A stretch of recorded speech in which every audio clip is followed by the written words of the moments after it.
So what's up guys, welcome back to my channel. So बहुत से students की ये क्वेरी आ रही है कि हमारा रिज़ल्ट कब आएगा, रिज़ल्ट कब आएगा, रिज़ल्ट कब आएगा। बहुत सारे बच्चों की ये क्वेरी है और ये जायज़ भी है आपकी क्वेरी, क्योंकि बहुत ज़्यादा ये लोग लेट कर रहे हैं। कोई भी नोटिफिकेशन नहीं, कुछ नहीं, वेबसाइट भी इनका काम नहीं कर रहा है अब। तो देखिए, सबसे पहले मैं बता देना चाहता हूँ कि रिज़ल्ट आने का प्रोसेस क्या होता है। सबसे पहले आती है आपकी प्रोविज़नल आंसर की।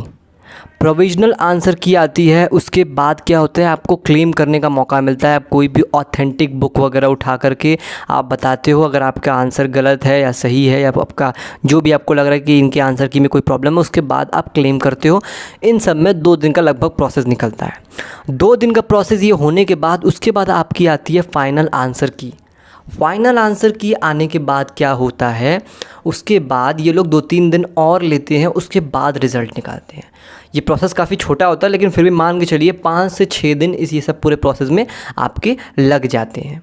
ओके, इतना सब कुछ होने के बावजूद जो है आपका रिज़ल्ट लास्ट में आता है 5-6 दिन के बाद।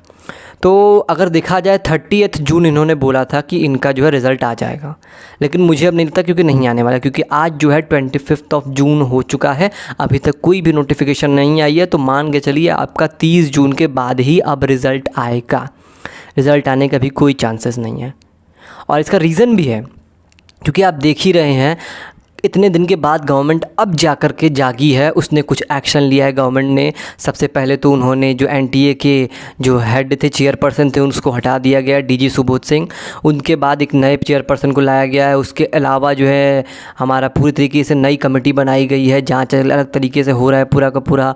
उसके अलावा जो सीबीआई को जाँच थमा दी गई है पूरा नीट परीक्षा के। सीएसआई या नेट को भी पोस्टपोन कर दिया गया है, यूजीसी नेट को भी कैंसिल कर दिया गया था। सीयू जो वो नीट पीजी की परीक्षा भी इन्होंने, जबकि नीट पीजी की परीक्षा एनटीए कराता भी नहीं है, लेकिन फिर भी इसको भी पोस्टपोन कर दिया गया है।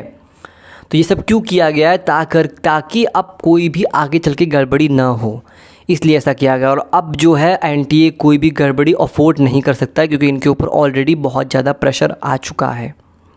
इसलिए मेरे ख्याल से इसीलिए ये लोग ज़्यादा लेट भी कर रहे हैं, क्योंकि इसके बाद जो ये लोग आंसर की निकालेंगे, जो भी प्रोसेस होगा, अब सब कुछ अच्छे तरीके से ये लोग करेंगे, कुछ भी गड़बड़ नहीं होगी। क्योंकि मैं इन सब प्रोसेस को खुद झेल चुका हूँ, मैंने खुद एक्सपीरियंस किया है पिछले साल, पिछले साल 2 साल पहले काफ़ी ज़्यादा। हमारे टाइम पे भी तो और कम से कम पिछले साल की बात है और मेरे टाइम पे बात है, कम से कम 50 क्वेश्चंस में से इन्होंने लगभग 30-35 क्वेश्चंस इन्होंने गड़बड़ करवाए थे, गलत आंसर्स दिए थे। 30-35 क्वेश्चन कुछ बड़ी बात नहीं, बहुत छोटी बात नहीं है। 30-35 क्वेश्चन इन्होंने गड़बड़ करवाए थे। उसके अलावा भी बहुत ज़्यादा इन्होंने देरी की थी। पिछले साल नवंबर तक काउंसलिंग चली थी बीएचयू वगैरह की और भी यूनिवर्सिटीज़ की, बहुत ज़्यादा लेट हो गया था पिछले साल। तो इस साल भी कोई नई बात नहीं है इनके लिए, आप बस अपने पेशेंस को बनाए रखिए, रिज़ल्ट आपका आएगा। और होप सो इस बार अच्छे से ये लोग रिज़ल्ट निकालेंगे, कोई गड़बड़ी नहीं हो, क्योंकि उनके ऊपर ऑलरेडी बहुत ही ज़्यादा प्रेशर चल रहा है। सेंट्रल गवर्नमेंट इसमें पूरी तरीके से इन्वॉल्व हो चुकी है, अब सब कुछ पूरी तरीके से कंट्रोल में चल रहा है। तो उम्मीद करते हैं आपका रिज़ल्ट तो अच्छे से आएगा। आप लोग को तब तक बैठना नहीं है, क्या करना है, अलग अलग कॉलेजेस के वीडियोस देखिए, रिव्यू देखिए, क्योंकि आपका पेपर तो मेरे ख्याल से ऑफलाइन हुआ था, तो आपको पता ही होगा कितना आपका एवरेज, मतलब आपके दिमाग में तो होगा कितना आपका मार्क्स आ सकता है। उस हिसाब से आप एनालाइज़ कीजिए, अलग अलग कॉलेजेस को देखिए। मैंने भी कॉलेजेस के बहुत सारे रिव्यू के वीडियोज़ डाले हुए हैं, दिल्ली यूनिवर्सिटी के, बीएचयू के भी, तो आप उसको देखिए, एनालाइज़ करिए कि आपके स्कोर से कौन सा कॉलेज आपको मिलेगा, वहाँ पे कौन से कोर्सेज़ अच्छे हैं। अलग अलग कोर्सेज़ में करियर ऑप्शंस को देखिए। कोई भी डाउट हो तो मुझे बताइए, मैं आपको रिप्लाई करता हूँ, मैं हर एक कमेंट का रिप्लाई करता हूँ। आप मुझे बताइए, मैं हर एक चीज़ का रिप्लाई करता हूँ। तो पेशेंस यहाँ पे बनाए रखना है, पेशेंस अच्छे से बनाए रखना है आपको, और देखते रहिए जो भी कॉलेजेस के वीडियोज़ हैं।